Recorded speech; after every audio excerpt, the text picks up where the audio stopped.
नमस्ते, राधे राधे दोस्तों, सभी का स्वागत है हमारे यूट्यूब चैनल में राधिका लोकगीत। मैं एक नाच गीत सुनाने चल रही हूँ। अच्छा लगे तो कमेंट बॉक्स में ज़रूर बताना। और इनके चैनल को आप लोग ज़रूर सपोर्ट कीजिएगा और आगे बढ़ाइए। तो आइए एक नाच गीत सुनाने चल रहे हैं, कैसा लगा कमेंट करके आप लोग ज़रूर बताइएगा। एको दिनवा कइले नाही फोन हो बलमुआ देहरादून गइले ना नदी। एको दिनवा कइले नाही फोन हो बलमुआ देहरादून गइले ना नदी। दून गइले ना नदी देहरादून गइले ना नदी।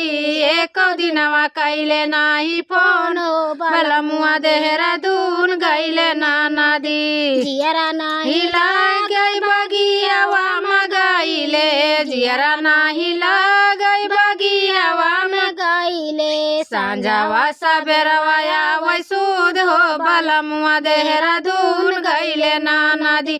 सांझावा सबेरवा आवै सुध हो बलमुआ देहरादून गइले ना नदी। एको दिनवा कइले नाही सुध हो बलमुआ देहरादून गइले ना नदी। जियरा नाही लागई कुआ ना पाई गाइले जियरा नाही लागई कुआ ना पाई गाइले सांझावा सबेरवा आवै सुध हो बलमुआ देहरादून गइले ना नदी। सांझावा सबेरवा आवै सुध हो बलमुआ देहरादून गइले ना नदी। एको दिनवा लावै नाही फोन हो बलमुआ देहरादून गइले ना नदी।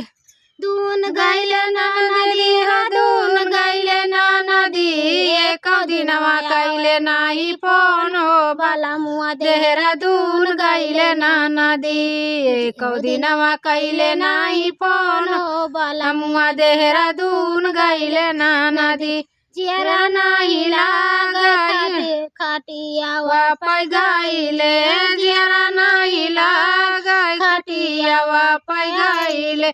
संजवा सबेरवा आवै सुध हो बलमुआ देहरादून गइले ना नदी। सांझावा सबेरवा आवै सुध हो बलमुआ देहरादून गइले ना नदी। एको दिनवा कइले नाही फोन हो सबेरवा एको दिनवा कइले नाही फोन हो बलमुआ देहरादून गइले ना नदी। एको दिनवा कइले नाही फोन हो सब बलमुआ देहरादून गइले ना नदी।